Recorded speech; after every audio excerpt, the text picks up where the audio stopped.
Hey, it's Mr. Ballard again to read you guys some books.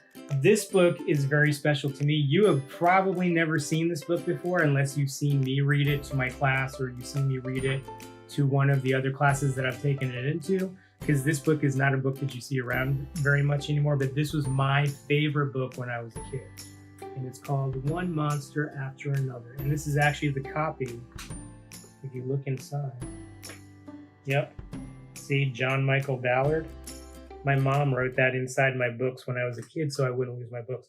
And you can see the price tag. This book, when we bought it, when I was a kid, was $3.58, or 28 cents, excuse me. So yeah, that was a long time ago.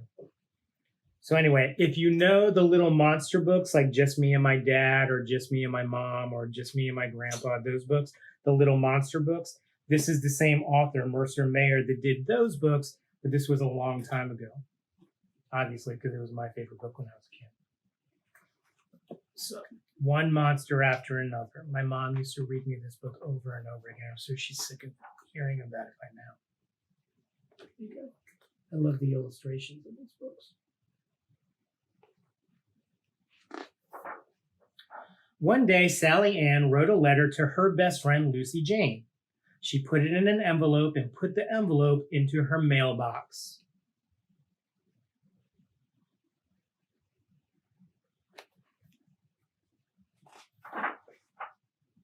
But before the mailman came, a stamp collecting Trollisk crept up to the mailbox, stole the letter away, and gabbled with a smirk on his snark. So there's the stamp collecting Trollisk. And you can see in his mouth he's got the letter that she just put in the mailbox.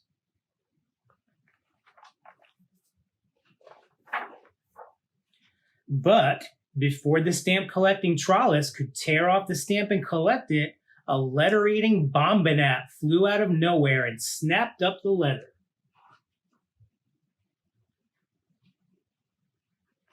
There's the letter-eating bombinat. That's the stamp collecting Trollisk.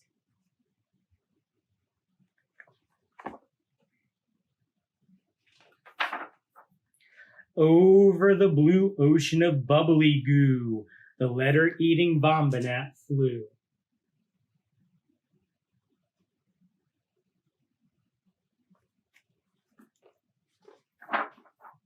But before he could find a nice place to settle down and eat the letter, a bombinat munching Grumly reached up out of the goo and grabbed him.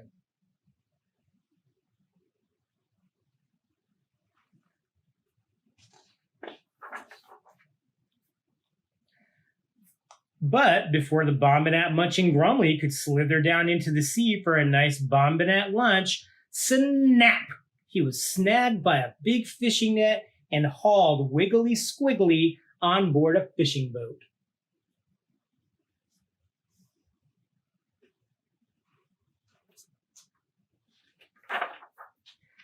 But before the fishing boat could reach land, it was struck by a furious floating iceberg. Scrunch!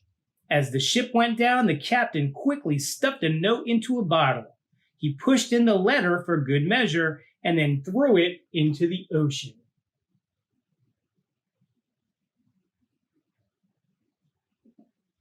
There's the letter in the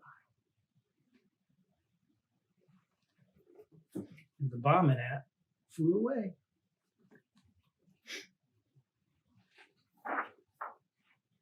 But before anyone could find the bottle, a wild and windy typhoonigator came storming along, sucking up everything in its path.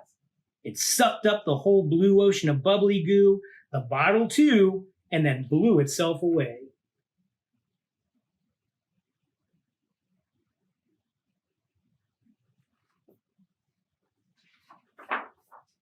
By morning, the wild and windy typhoonigator was full, so full of fishing boats, bottles, and bubbly goo that it had to let go.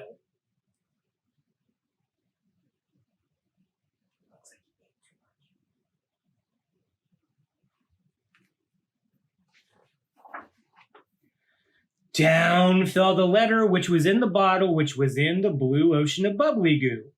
Down fell the bottle, kerplop, right on the head of a paper-munching Yallowpappus, who lived on the edge of nowhere. The bottle broke, tinkle-plinkle, and out fell the captain's note and the letter. The Yallowpappus smiled. It had been such a long time since he'd had any nice paper to munch.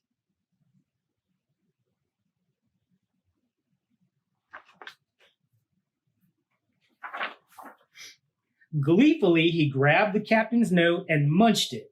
But before he could munch the letter too, the stamp-collecting Trollisk, who just happened to be passing by, snatched the letter in his snirk and ran away. Whoops. The paper-munching Yallowpappus trundled after him, shouting and loudly grimming.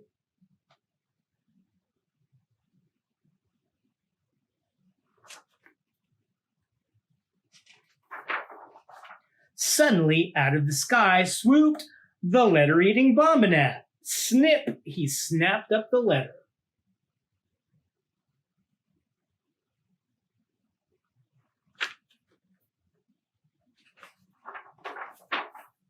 But before the letter-eating Bombinat could eat the letter, he was snared in a net, caught flip-flop by the Bombinat-collecting Grithix.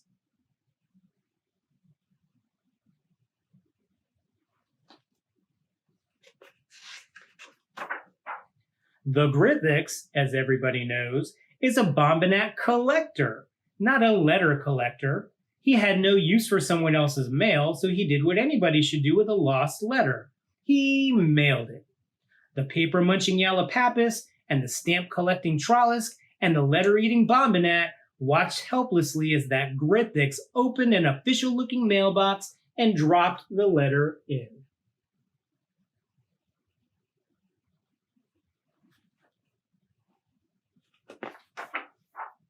And before they could steal the mailbox, a mailman rode up on an official-looking motorcycle.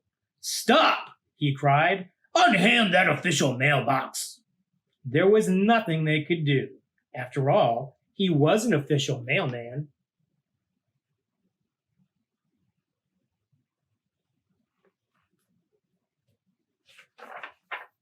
The official mailman opened the official mailbox and took out all the letters. Away he rode, leaving the Yallowpappus and the Trollisk waving their paws in the air and wailing at the Bombinat-collecting Grithix. The Grithix didn't care a snickle. Paying no attention to all the noise, he walked home, clasping the letter-eating Bombinat firmly under one arm.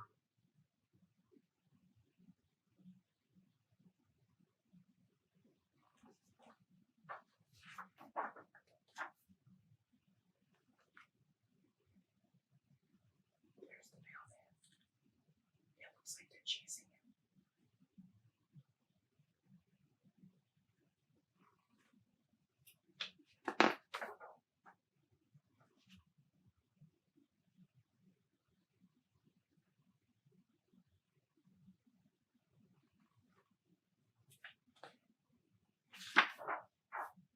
When Lucy Jane opened her mailbox that afternoon, inside was a letter from Sally Ann.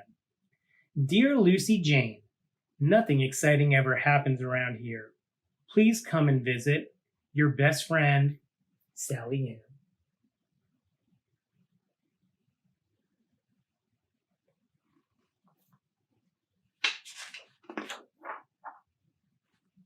And there she goes.